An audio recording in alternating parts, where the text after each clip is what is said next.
Assalamualaikum Bang Nuim, apa kabar? Waalaikumsalam warahmatullahi wabarakatuh dari Melbourne yang sedang dingin. Dingin di sana selatan ya. Kapan ini panasnya akankah meniru Eropa di hari-hari atau bulan-bulan mendatang? Apa yang dikhawatirkan? Apakah sudah ada persiapan Bang Nuim tentang alam di sana Bang Nuim? Kemungkinan sekali kalau melawan alam memang hampir tidak mungkin ya, bisa Hmm. mustahil. Hmm. Jadi kita terkenang nih dalam hal ini. Mereka mulai mengeluh karena suhu udara katanya sudah di atas 40. Kalau kita lihat orang-orang yang tinggal di Makkah, di Madinah, itu setiap musim panas ya suhu udaranya sekitar itu.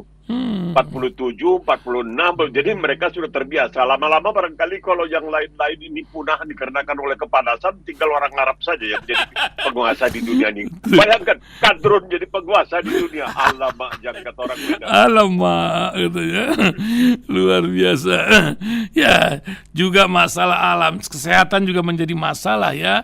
Tapi memang ini berbagai virus juga bertebaran di muka bumi hari-hari ini. Itu ada juga demam berdarah dengue yang nampaknya sudah cukup tinggi di seluruh jagat raya karena alam pula ini menyebabkan panas dan juga rubah-rubah cuaca ini yang luar biasa. 4,2 juta dalam waktu beberapa tahun ini peningkatannya. Apa yang Bang Nim lihat ini Bang? Ini memang menarik sekali ya, karena nyamuk ini adalah salah satu makhluk yang juga menurut sementara ahli tafsir disebut-sebut dalam Al-Quran ketika Allah Subhanahu wa Ta'ala mengatakan Innallaha la yastahi. Allah tidak malu menciptakan makhluk seperti nyamuk. Karena apa? Karena nyamuk ini adalah makhluk yang mampu menewaskan makhluk lain yang 5.000 kali lebih besar dari dirinya. Sekali lagi, nyamuk adalah makhluk yang mampu mematikan makhluk lain yang 5.000 kali lebih besar dari dirinya. Jadi di Amerika Utara itu ada binatang yang namanya karibou ya, binatang yang kelihatan tegar sekali dan lain sebagainya. Itu kalau musim panas, ini karibou ini berusaha menyingkir sampai ke ujung utara di tempat yang lebih dingin. Karena apa? Mereka ingin menghindari nyamuk. Karena tidak tahan dibuat oleh nyamuk. Nah, nyamuk ini punya kesenangan yang agak aneh bin ajaib. Nyamuk paling suka kepada yang harum. Jadi dahulu kalau saya akan tugas ke Indonesia atau ke negara-negara tropika lainnya seperti India atau kemana, itu pemilik apotik di dekat tempat saya suka membeli baca-baca obat selalu mengingatkan, kalau berada di tropika seperti di Indonesia, pertama, jangan pakai yang harum-harum seperti deodoran untuk menghilangkan bau badan seperti kita memakai kalau setelah cukuran kita pakai semacam minyak wangi. Jangan. Kemudian pakailah pakaian lengan panjang dan jangan warna hitam. Karena nyamuk ini suka warna-warna yang gelap. Ketiga, selalulah pakai kaos kaki katanya. Karena nyamuk ini. Jadi kalau ini ada satu budaya ini, Bung Isan. Budayanya begini. Kebanyakan orang Indonesia, kalau lagi duduk, itu selalu goyang kaki. Nah, di zaman dahulu dikatakan, kalau goyang kaki dapat duit, itu tukang jahit. Karena mesin zaman dulu itu mesti goyang kaki dapat duit. Nah, ini goyang kaki ini disebabkan oleh rasa takut kita terhadap nyamuk ketika kita misalnya duduk di sekitar meja. Meja itu ada kain mejanya yang tertutup ke bawah, sehingga siang hari pun nyamuk merasa ini sudah malam, maka dia keluar untuk menggigit, untuk mencari makan. Nah ini jadi orang goyang kaki ini terbawa-bawa kemana-mana, lalu ditafsirkan bahwa itu merupakan satu gejala gangguan psikologis, gangguan jiwa, padahal barangkali karena hanya takut pada nyamuk. Jadi nyamuk ini adalah binatang atau makhluk yang luar biasa, sehingga ada riwayat yang mengatakan bahwa Israel bahkan ketika akan mencabut nyawa seekor nyamuk pun harus mendapat izin dari Allah Subhanahu wa Ta'ala. Itu riwayat yang disampaikan. Dan sakit begitu karena nyamuk ini pernah katanya melaporkan nasibnya kepada Nabi Sulaiman alaihi salam. Nyamuk mengatakan kami bisa punah. Lalu Nabi Sulaiman mengatakan kenapa? Ya karena setiap kali kami hinggap pada manusia mau menghisap darah ada angin. Jadi kami tidak bisa bertahan, mesti terbang karena nyamuk dengan tidak bisa melawan angin. Wah, kata Nabi Sulaiman, ini sebenarnya zalim sekali. Kita adakan persidangan untuk menentukan ini di mahkamah yang dipimpin langsung oleh Nabi Sulaiman.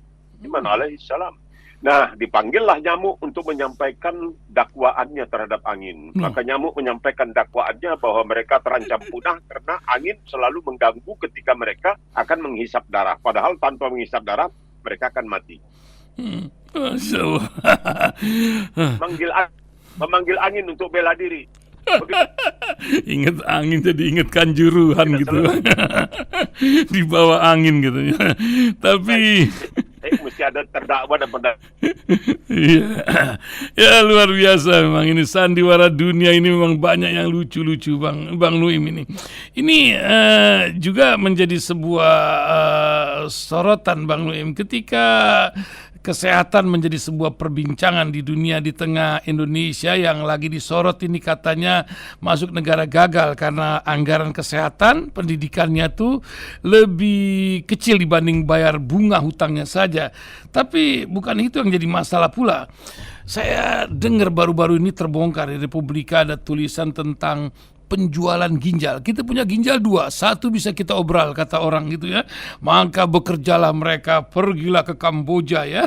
Selain masalah stunting yang belum beres-beres, nah apa yang Bang Nuim lihat 120 juta, bandrolnya 200 buat pelaksananya komisi kata 80 juta. Innalillah. Bagaimana yang Bang Nuim lihat? Apa orang Australia juga ada yang pergi Kamboja buat ganti ginjal orang Indonesia? Ratusan Bang, sarjana, S2, macam-macam orang pun ikut dalam kisah ini. Silakan Bang Nuim. Ini bukan hal baru ya. Itu di Filipina dikatakan itu ada desa di mana hampir semua orang dewasanya itu punya bekas operasi di badan mereka, di parut itu bekas operasi. Kenapa menjual ginjal? Jadi diambil seperti dikatakan kita memerlukan 1 ginjal tetapi dikasih ginjal serap ada 2 ginjal. Nah ini begini juga bahwa ini tidak terjadi itu pernah terjadi seorang dokter atau beberapa dokter dari Inggris yang tertangkap karena mereka pergi ke India untuk membujuk orang-orang miskin untuk menjual ginjalnya supaya bisa dicangkokkan kepada orang-orang kaya yang punya masalah ginjal. Dan ginjal ini kan memang penting sekali karena dia merupakan salah satu alat tubuh yang berfungsi sangat luar biasa. Kalau tidak orang harus cuci darah dan lain sebagainya, itu kasihan sekali ya. Jadi ini bukan hal baru, tetapi bahwa ini sekarang terjadi juga menunjukkan bahwa kemiskinannya waktu itu melanda Filipina sehingga banyak orang rela untuk menjual salah satu dari kedua ginjalnya. Ini menunjukkan bahwa mungkin keadaan sudah cukup barangkali memprihatinkan. Karena tidak ada lagi yang bisa dijual, tetapi dijuallah alat tubuh. Karena ini sangat menarik. Kita membaca misalnya di media di Indonesia yang ada anak masih sekolah SD mengirim pesan ditujukan kepada presiden di Bekasi malahan katanya, bukan di tempat di pedalaman sana. Ini Bekasi ini bertetangga dengan ibu kota Republik Indonesia. Dia mengatakan, wah sekolah kami ini gawat, kalau nggak ada duit, kalau nggak kenal pejabat, ya ini macam mana? Bagaimana keadaan ini kalau pendidikan memang ini benar terjadi, kalau ini memang benar terjadi dan itu kabarnya akan ditindaklanjuti. Ini seorang murid sekolah SD bernama K atau KEY itu ya, KEY itu ini semuanya memprihatinkan kita, walaupun Indonesia masih belum dikatakan sebagai negara gagal. Ini belum termasuk negara-negara gagal, itu masih kebanyakan adalah di Afrika ya. Ini yang menjadi masalah. Cuma halo. Iya, halo. Lanjut dong, tadi putus, hilang sedikit. Ini masalah yang sekarang adalah kenapa terjadi gonta-ganti duta besar Republik Indonesia untuk Amerika Serikat di Washington. Ini banyak orang yang mempertanyakan, misalnya Mahendra Siregar yang orang tuanya saya kenal baik dahulu. Sebuah fenomena ini sekarang. Di dunia renang. Iya, lanjut dong. Dia 6 bulan jadi duta besar, ditarik oleh Indonesia. Ditarik untuk dijadikan menteri. Kemudian Lutfi ditarik lagi, belum sempat. Jadi duta besar itu kan mesti punya jaringan. Untuk membina jaringan itu tidak gampang. Ini Ruslani ditarik lagi karena akan dijadikan wakil menteri BUMN dan lain sebagainya. Nah, ini menimbulkan kekhawatiran di banyak orang, banyak kalangan, bahwa ini bisa mengganggu hubungan Republik Indonesia dengan Amerika Serikat. Biar bagaimanapun, kata mereka, Amerika itu adalah sebuah adik kuasa sampai sekarang ini, dan Indonesia perlu untuk punya hubungan yang akrab dengan Amerika, karena Indonesia juga punya hubungan yang akrab dengan RRT Republik Rakyat Tiongkok. Jadi ini yang barangkali perlu dipikirkan juga. Gonta-ganti, masa duta besar hanya 6 bulan ditarik, itu tidak bisa. Paling minimal 3 tahun duta besar itu. Ya tanyakanlah kepada para duta besar yang pernah bertugas di luar negeri. Ya, ini satu fenomena yang nampaknya ada sesuatu di sana atau ada kepentingan, karena kan hubungan Indonesia ini sekarang ini lebih condong ke Cina, walaupun Cinanya sendiri atau RRT ini, Tiongkok ini lagi sedang punya masalah pula, baik alam maupun perekonomiannya yang tidak tumbuh 2 digit lagi. Bukan begitu, Bang Mim? Ya, ini sekarang baiklah kita mengatakan bahwa memang Tiongkok sedang sangat luar biasa. Tapi kita melihat juga kenyataan bahwa di Asia, kalau kita mau mengatakan negara gagal dan hampir tidak masuk akal karena rakyat yang punya pendidikan, ya itu Sri Lanka. Coba lihat Sri Lanka. Coba bicarakan, saya kalau jumpa orang-orang Sri Lanka, dokter saya di sini adalah orang Sri Lanka, Raja Paksa, mereka udah geleng-geleng kepala. Bagaimana Sri Lanka bisa kewalahan, padahal mendapat banyak pinjaman dari Tiongkok, membangun hal-hal yang kemudian membangun sarana-sarana prasarana yang sama sekali tidak diperlukan. Jadi semacam kalau di zaman ketika jatuhnya Soekarno dahulu, banyak yang mengatakan mercusuar. Tapi pada akhirnya ya itu yang dilakukan, juga membangun, kabarnya di Mandalika sana pun ada patung yang hebat. Padahal ada seorang patung dari nggak tahu siapa ya. Patungnya padahal ada seorang cendekiawan Romawi kuno yang mengatakan lebih bagus orang bertanya kenapa tidak dibangun patung untuk saya daripada kenapa dibangun patung saya. Ya, luar biasa. Nah, dari semua konflik dunia ini, Bang Nuim, nampaknya sebuah fenomena terjadi di pusat konflik yang pernah Bang Nuim tulis sebuah bukunya, Israel. Setelah peristiwa Jenin kemarin, di tengah serbuan tanpa pasukan Abu Mahzen yang terlihat di lokasi, sekarang hari-hari ini pun pasukan khusus Israel itu demo terhadap Netanyahu, entah ada makar Allah, entah apa yang terjadi. Di tengah jantungnya yang baru tempel pacu jantung ini, terus bergolak negeri mungil yang punya nuklir di tengah Timur Tengah ini. Apa yang Bang Nuim lihat di percaturan Timur Tengah hari-hari ini geopolitik, Bang? Menarik kan? Menarik. Ada beberapa hal yang perlu disebut di sini. Pertama, tidak disangka bahwa bangsa Yahudi, rakyat Israel bisa bergerak begitu hebat. Ya memang mereka bukan ayam sayur, ya itu kita tahu ya, itu tahu. Mereka lihat bagaimana. Itu satu hal, bahwa mereka begitu penuh dengan ketegaran untuk terus-menerus. Tidak kata orang kita hangat-hangat titik-titik ayam. Mereka itu terus-menerus melakukan perlawanan. Dan ini diikuti oleh banyak, seperti dikatakan pasukan khusus Israel yang terkenal Sayeret dan sebagainya, itu juga ikut-ikutan. Tapi bukan itu saja. Ternyata sudah kian banyak orang-orang Yahudi yang terbalik. Mereka pindah dari Israel, mereka pindah ke Portugal, ke tempat-tempat lain. Sudah ribuan jumlahnya.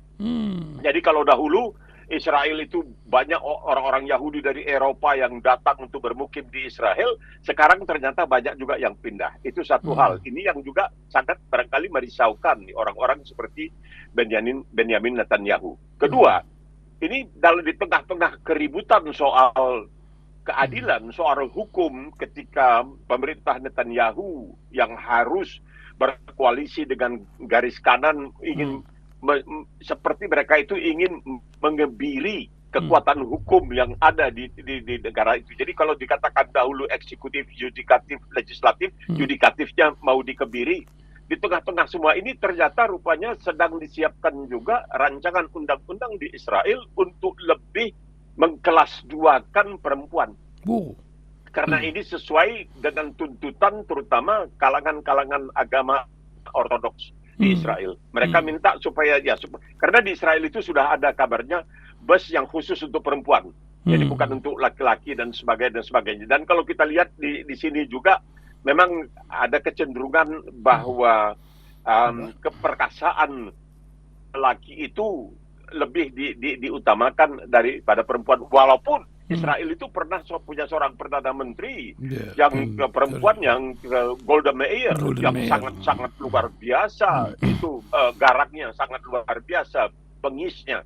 Ia pernah mengatakan dalam satu wawancara dengan BBC London bahwa benar katanya kami punya senjata nuklir dan kami akan menggunakan senjata nuklir kalau kami merasa terancam akan punah dan lain sebagainya. Itu tapi orang tidak berani menyebutkan suatu apapun. Nah, sekarang ini terjadi semacam rongrongan dari batang tubuh, dari dalam sendiri. Karena sekarang mereka juga sudah mulai hati-hati. Karena setelah orang terkaya di dunia Elon Musk itu mulai banyak mencela orang-orang Yahudi, keturunan Yahudi, dan Israel tidak begitu garang dalam melawannya. Jadi mereka sudah menyadari bahwa keadaan mereka ini memang sedang dalam satu krisis.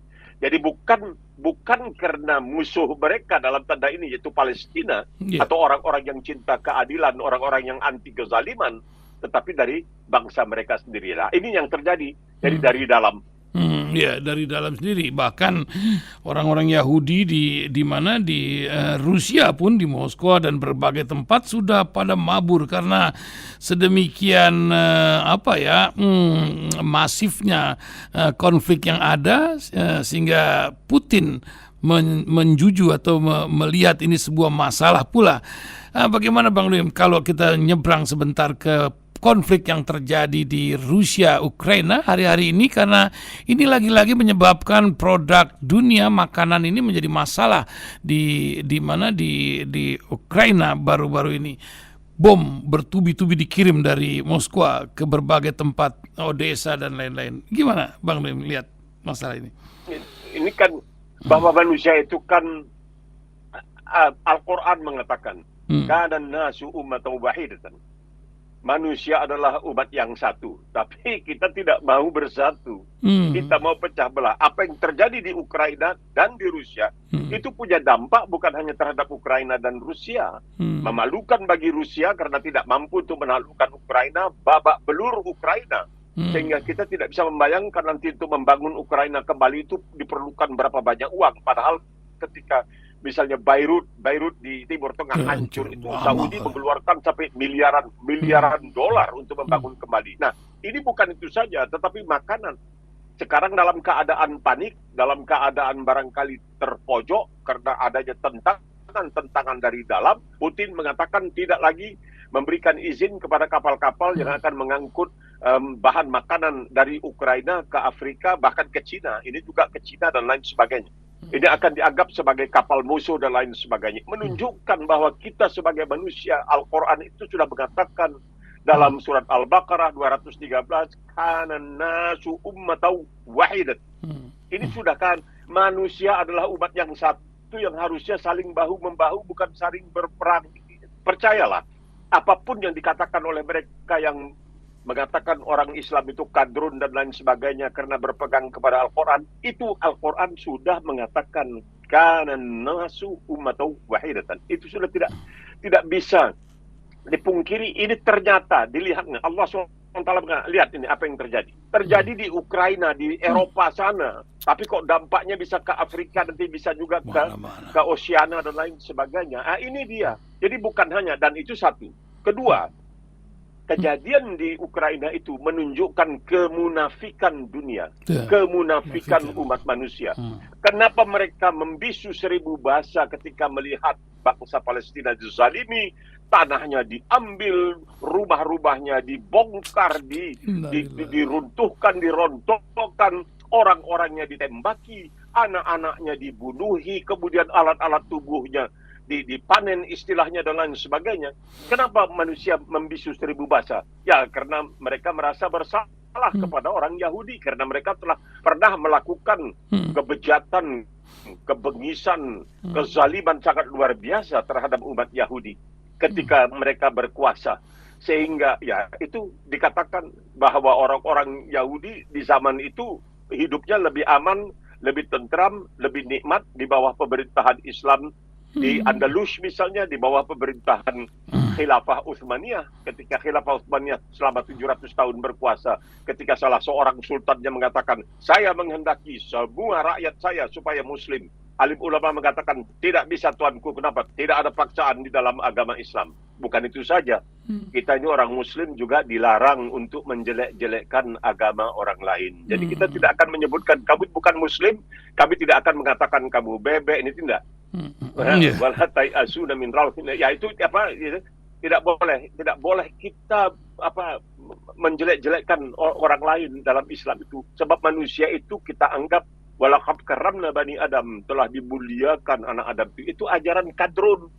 Wahai saudara-saudara yang bukan, itu ajaran kadrun. Hebat enggak? Kana nasu ummatan wahidah. Luar biasa.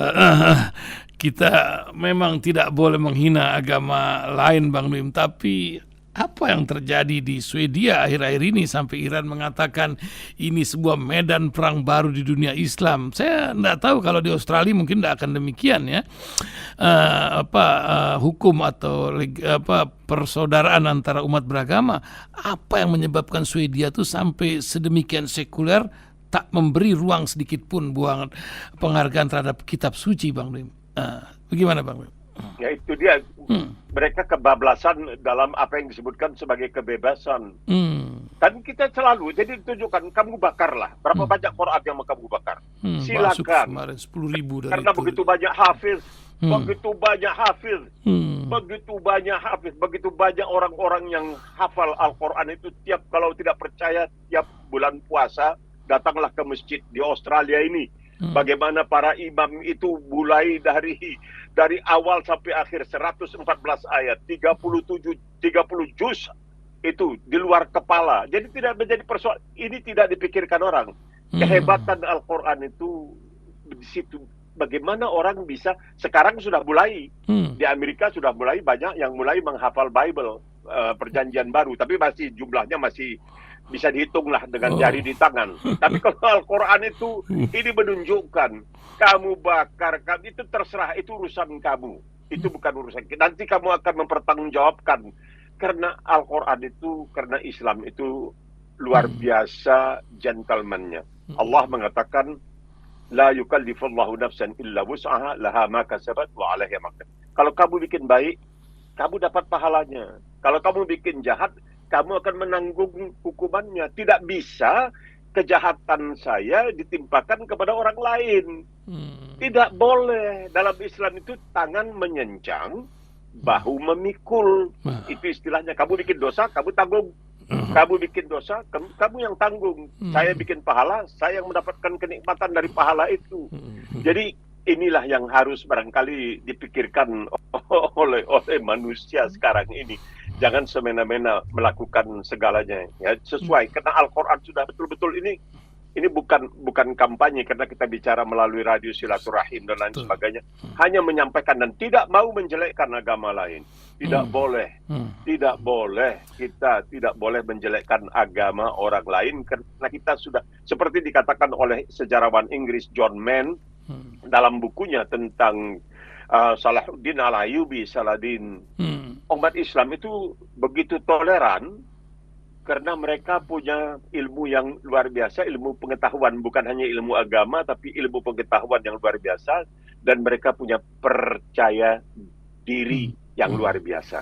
Nah, ini dia. Jadi orang-orang yang mengkadrunkan dan lain sebagainya, coba berpikir ulang.